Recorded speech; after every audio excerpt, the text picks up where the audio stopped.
Hello, good morning. সকলকে দোলের অনেক অনেক শুভেচ্ছা জানিয়ে আজকে ব্লগটা শুরু করছি। তো দেখতে থাকো। আজ পূর্ণিমাতে গোপালকে ভোগ রান্না করে দেবো। সব সবজি নিয়ে বসেছি, কাটবো। তো সবজি কাটার আগে ঠাকুরকে প্রণাম করে নিলাম, নিয়ে এবার রান্না করতে বসবো। পায়েসটা প্রথমে বসিয়ে নিয়েছি।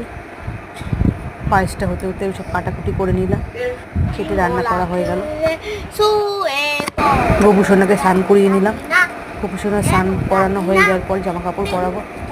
তেল দিলাম, ঘি মধু দিয়ে চন্দন নিয়ে স্নান করিয়ে নিলাম।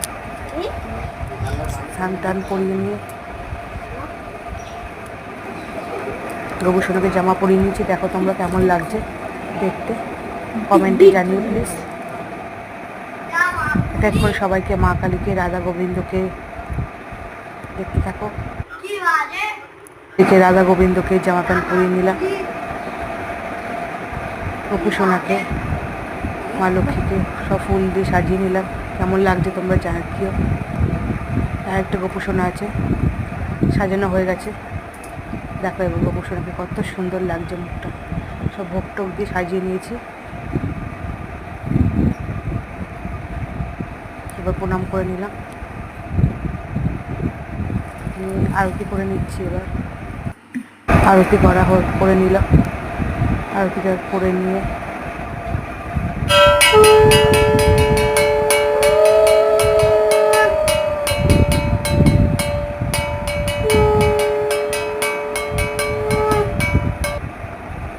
ঠাকুর সবাইকে ভালো রেখো, সবার মঙ্গল করো। এই সকলের কাছে, ঠাকুরের কাছে এটাই আমার কামনা। ঠাকুর